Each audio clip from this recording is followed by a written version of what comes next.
यूं तो कई अहम मौके पर कई बार हम सब इकट्ठे हुए हैं। बहुत से अच्छे और बुरे दिन हम सब ने साथ में देखे हैं, मगर आज का दिन बतौर इदारा और बहैसियत इंडिविजुअल इस इदारे से जुड़े एक एक फर्द के लिए एक मेजर करियर मूव से कम नहीं है।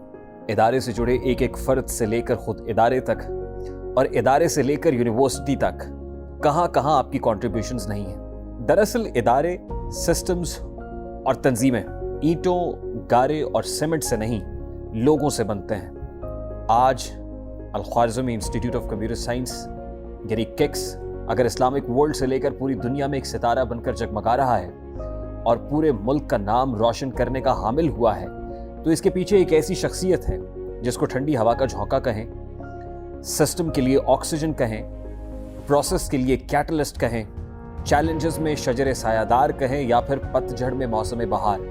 बस यकीन के साथ हम एक जुमला ज़रूर कह सकते हैं कि ऐसा कहाँ से लाएं कि तुझसा कहें जिसे।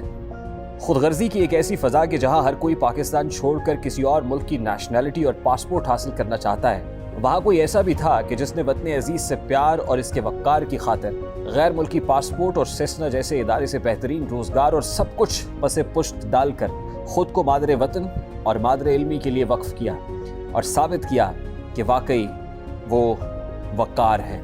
और फिर जो भी किया अपने नाम की तरह बावकार किया।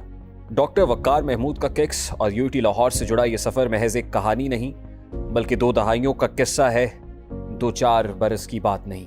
पाकिस्तान वापस आकर उन्होंने national university of sciences and technology में बतौर एसोसिएट प्रोफेसर खिदमत अंजाम दी और फिर 2006 में यूटी लाहौर को बतौर प्रोफेसर ज्वाइन किया। यही वो वक्त था जब यूटी में तहकीक और डेवलपमेंट के शोबों ने नई जहतें इख्तियार की। डॉक्टर साहब ने अप्रैल 2006 में अल-ख्वारिज़मी इंस्टीट्यूट ऑफ कंप्यूटर साइंस की सरबराही संभाली। उनकी रहनुमाई में इस इदारे ने इब्तदाई सतह से तरक्की करते हुए मुल्क के नुमाया तहकीकी मराकज़ में अपनी जगह बनाई। उन्होंने 20 से ज़ायद जदीद तहकीकाती लेबॉरेटरीज और कई टेक्नोलॉजी सेंटर्स की बुनियाद रखी, जिन्होंने पाकिस्तान में IT रिसर्च को नया रुख दिया। डॉक्टर वक़ार महमूद की क़यादत में किक्स की रिसर्च टीम ने भी नुमाया तरक्की की। इब्तदा में जहां महज 15 अफराद काम करते थे, अब वहां 250 से ज़ायद रिसर्चर्स पर मुश्तमिल टीम काम कर रही है, जिनमें PhD और मास्टर्स डिग्री याफ्ता माहिरीन शामिल हैं। डॉक्टर वक़ार की क़यादत में यूईटी के न्यू कैंपस में centre for energy research and development CERAD कायम हुआ, जहां पाकिस्तान का वाहिद सोलर PV टेस्टिंग और वैलिडेशन सेंटर कायम किया गया। उन्होंने biofuel, micro wind turbines, hydro power, low head water generation जैसे मंसूबों पर भी काम किया, जो कम लागत और मकामी वसाइल पर मबनी हल फराहम करते हैं। डॉक्टर वक़ार सिर्फ एनर्जी एक्सपर्ट नहीं, इंफॉर्मेशन टेक्नोलॉजी में भी उनकी खिदमत बेमिसाल है। उन्होंने पाकिस्तान के लिए अरबों रुपए के तहकीकी फंड्स हासिल किए और मुल्की और बैनुल अक़वामी इदारों के साथ मिल करके उन्होंने कई मंसूबे कामयाबी से मुकम्मल किए। उनकी ज़ेरे निगरानी न सिर्फ सिराड और किक्स ने तरक्की की, बल्कि हुवावे जैसे आलमी इदारों ने भी उन पर एतमाद किया और हुवावे ने यूईटी में टेलीकॉम, डेटाकॉम और security and cloud training centres जैसे 3 बड़े ट्रेनिंग सेंटर्स कायम किए। बैनुल अक़वामी सतह पर उनकी खिदमत सिर्फ पेटेंट्स तक महदूद नहीं, उनके 90 से ज़ायद तहकीकी मज़ामीन जर्नल्स और कॉन्फ्रेंसेस में शाया हुए, जो उनकी इल्मी काबिलियत और बैनुल अक़वामी पज़ीराई का मुँह बोलता सबूत है।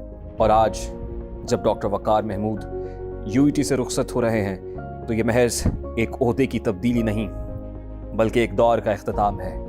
ऐसा दौर जिसमें नौजवान जहनों को तहकीक, जिद्दत और अमली मैदान में आगे बढ़ने का हौसला मिला और एक ऐसी क़यादत मिली जिसने ख़यालात को हकीकत में बदला। उनका विजन और क़यादत ऐसे दर्जनों मंसूबों की बुनियाद बनी जो आज भी तरक्की का निशान है। हम दुआगो हैं कि उनका ये इल्मी सफ़र हमेशा कामयाबी, इज़्ज़त और असर पजीरी के साथ जारी रहे। जहाँ भी जाएं, उनका इल्म और तजुर्बा नई राहें रोशन करे। यूईटी और पाकिस्तान उनकी खिदमत पर हमेशा नाज करते रहेंगे। आइए अपनी नशिस्तों से खड़े होकर डॉक्टर वक़ार को ये बताएं कि डॉक्टर साहब, we are really proud of you.